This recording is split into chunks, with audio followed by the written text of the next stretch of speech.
Generalidades News, comentários, manchetes, notícias, opiniões. Hoje vou dormir pensando nesse despacho. Sobre a intimação do embaixador. Não existe muita controvérsia sobre o que diz a Convenção de Viena. O despacho de Moraes não segue as regras estabelecidas por ela. Mano. O Xandão intimou o embaixador da Espanha e deu 5 dias para ele se explicar por que a Espanha não mandou de volta para o Brasil um jornalista exilado político que está sendo perseguido pelo STF. Para se vingar, o Xandão soltou um traficante que tinha transportado mais de 50 toneladas de cocaína para a Espanha e foi preso no Brasil. Esse país já perdeu qualquer resquício de razoabilidade faz tempo. Agora é tudo várzea, terra de ninguém. Suprema Corte do Reino Unido define que mulher é apenas nascida biologicamente. Caso foi levantado por Organização de Defesa dos Direitos das Mulheres, que possui entre seus apoiadores a escritora de Harry Potter J.K. Rowling. A decisão do ministro Moraes, travando extradição de traficante à Espanha, após Espanha negar extradição de Eustáquio ao Brasil, está errada. Algumas considerações jurídicas. 1. A decisão de Moraes cita o artigo 1º do Tratado de Extradição entre Brasil e Espanha, que estabelece compromisso de reciprocidade entre os países. Ou seja, se o Brasil extradita pessoas para a Espanha tem de fazer o mesmo em relação ao Brasil. 2. Acontece que Moraes esquece que a reciprocidade não se aplica de forma irrestrita. É o caso de o fato ser considerado político por um dos países, artigo 4º, 1, f do Tratado. 3. A Espanha considerou político o crime de que Eustáquio é acusado, está, portanto, cumprindo o tratado, e essa decisão espanhola não cabe, por óbvio, a Moraes questionar. 4. A menos que o ministro considere tráfico de drogas um crime político, e justifique assim travar a extradição, a decisão de Moraes está errada e quem está descumprindo o tratado é o Brasil. É isso que provavelmente será a resposta da Espanha. Pelo visto, para além dos Estados Unidos, o STF também comprará a briga com a Espanha. O STF na seção de Diplomacia Brasileira dos jornais de hoje. Tente explicar isso a um aluno. Além dos erros jurídicos da decisão de Moraes, que explico no post fixado, o ministro quer explicações do governo espanhol. Não tem autoridade nenhuma para isso. Quem se explica a governos são governos.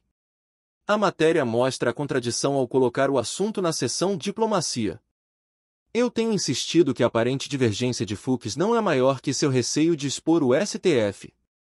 Essa votação mostra o apoio geral dos ministros a toda e qualquer coisa feita no julgamento do golpe. Se aceitam Moraes como juiz e vítima, o resto é detalhe. O Brasil está quebrado. É gastança desenfreada para todo lado. Está perdido em assistencialismo deletério. Todo mundo quer tirar sua boquinha do Estado, que compra os votos de todos para se perpetuar. Esse é o projeto que a esquerda tem para apresentar ao país, arrancar mais dinheiro do seu bolso para salvar a falência do projeto de Estado petista. Desconfio que o ministro Alexandre de Moraes não consiga entender que a decisão de negar a extradição é do judiciário, enquanto que o diplomata espanhol responde ao executivo. É muito complicado para alguns aceitarem que executivo e judiciário são poderes separados em alguns países. Tem gente que pensa que o regime da exceção brasileiro deve ser a regra em todo lugar. Deve ser terrível viver num país em que o ex-presidente é condenado por receber propina da Odebrecht. Pior que isso, só mesmo um país em que o atual presidente seja alguém que já foi condenado por receber propina da Odebrecht. Nem consigo imaginar. Xingou o Lula de ladrão e vagabundo. A PF prendeu um homem, ontem, após ele emparelhar o carro com a comitiva de Lula e chamá-lo de ladrão e vagabundo, em Campos dos Goytacazes, Rio de Janeiro. Lula vem percorrendo o país buscando resgatar a sua popularidade, mas se continuar prendendo quem o xinga vai ficar complicado. A lei proíbe que magistrados façam política partidária. Mas quem liga para a lei no Brasil de hoje, não é mesmo? O direito não existe mais. O STF faz o que acha que deve fazer. Marco Aurélio de Mello, ministro aposentado do STF, fevereiro de 2025. Parcialidade, violação ao princípio da separação de poderes, desvio de função em prol, é claro, da democracia. Várzea. O Supremo é a última instância do judiciário brasileiro. Suas decisões são irrecorríveis. No âmbito dos polêmicos inquéritos derivados do inquérito das fake news, houve 2 ocasiões em que autoridades de outros países foram instadas a se manifestar sobre a decretação de prisões preventivas por supostos crimes de opinião. Uma delas foi no caso do pedido de extradição do jornalista Alan dos Santos, exilado nos Estados Unidos. O Departamento de Justiça americano negou o pedido, por não identificar crime algum, apenas o exercício da liberdade de expressão. Agora, no caso do jornalista Osvaldo Eustáquio, exilado na Espanha, o judiciário local também negou a extradição, considerando que o pedido de prisão teve motivação política, e citando igualmente o direito à liberdade de expressão. Vale destacar que ambos os casos foram analisados em países governados pela esquerda, ideologicamente simpáticos ao regime brasileiro. Para completar, a Interpol, nos 2 casos, recusou-se a incluir os nomes dos jornalistas na lista de foragidos internacionais. É um escândalo de proporções gigantescas, que deveria levar qualquer brasileiro com um mínimo de bom senso, mesmo que não seja de direita, a refletir sobre o atual estado do Estado de Direito no país. Infelizmente, a militância de redação e o restante do establishment seguem fingindo que está tudo normal. Até quando os direitos fundamentais dos brasileiros continuarão sendo desrespeitados? Se eu falar algo, o ministro me mata ou me prende, escreveu o perito, em 31 de março de 2024, para sua atual esposa, numa mensagem de WhatsApp. No diálogo, ele manifestou o desejo de contar tudo de Brasília antes de morrer. Minha vontade é chutar o pau da barraca, jogar tudo para o alto, escreveu Tagliaferro. Em seguida, deu como exemplo o caso de Mauro Cid, ex-ajudante de ordens do ex-presidente Jair Bolsonaro. Veja pelo Cid, falou em um grupo privado, algo que nem seria crime, somente comentou uma verdade, o FDP mandou prender ele de novo. Editorial certeiro da Gazeta do Povo.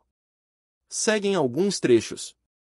Difícil dizer o que surpreende mais, que a cúpula do Poder Judiciário tenha assumido de vez um caráter político, totalmente oposto ao seu papel e sem um mandato popular para fazer nada semelhante, ou que jornalistas e formadores de opinião tenham naturalizado essa atuação política do STF a ponto de narrar tais interferências como algo corriqueiro, sem nem sequer explicar que se trata de uma irregularidade proibida por lei, e até mesmo de aceitar o papel de garoto de recados de ministros interessados em fazer tais pressões políticas.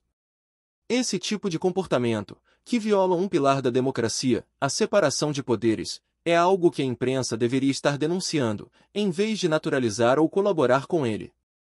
Trabalhar politicamente para interferir no funcionamento de outro poder, pressionando parlamentares para que engavetem um projeto de lei, é atividade que compromete seriamente a independência e a imparcialidade necessárias a qualquer bom magistrado, desde o juiz de primeira instância até o ministro do STF. Sejam quem forem, esses ministros, já que eles nunca são identificados, estão abusando do seu cargo, transformando-o no que ele não é. Um membro do Supremo que parta para a articulação política direta é uma disfuncionalidade gravíssima, que não há como aceitar sob pena de colaborar com o desmonte da democracia brasileira. O Molusco queria que o brasileiro tivesse 3 refeições por dia. Vai acabar conseguindo reduzi-las a apenas uma. O mais intrigante, contudo, é que apenas 54% vejam o governo como o grande responsável pelo seu empobrecimento. Caro. @Gilmar Mendes. E demais ministros do STF. O Brasil hoje tem uma população economicamente ativa de 102 milhões de pessoas e uma média de 3,5 milhões de processos trabalhistas ao ano. Ou seja, aproximadamente 1 a cada 30 trabalhadores ajuiza ação contra seu empregador e todos os anos. Existem profissionais especialistas em trabalhar por 6 meses, dar um jeito de serem demitidos para pegar o seguro-desemprego e ainda processar o patrão. Esses números fazem com que 98% dos processos trabalhistas do mundo sejam criados no Brasil. Não é razoável acreditar que isso só acontece porque temos empresários malvados que querem ferrar com seus colaboradores. Isso não existe. A maioria dos empresários é de boa índole e busca impactar positivamente sua equipe e a sociedade como um todo. Por esse motivo, o Brasil é considerado 7 graus país mais difícil de se fazer negócios no mundo. E processos trabalhistas são uma das principais causas. É algo que não apenas onera absurdamente quem empreende e naturalmente já corre riscos, como ainda desmotiva novas pessoas de fazerem o mesmo. Assim sendo, acho que falo por todos os empresários brasileiros quando peço para que acabem com esses processos trabalhistas de PJs. Não venho pedir para acabarem com a CLT, mas simplesmente para permitir com que empresas e trabalhadores possam definir entre si contratos de trabalho, sujeitos às regras que ambos determinares entre si. Isso é o justo e o necessário. Um PJ não é um CLT. Ele escolheu ganhar uma remuneração normalmente maior e mais flexibilidade em troca de abrir mão de certos direitos como CLT. Portanto, não é justo que depois de terem trabalho aleguem que eram funcionários e deviam ter os mesmos direitos. Se quisermos levar o país para frente, precisamos acabar com a malandragem e facilitar mais o empreendedorismo. E resolver os processos trabalhistas é um passo essencial.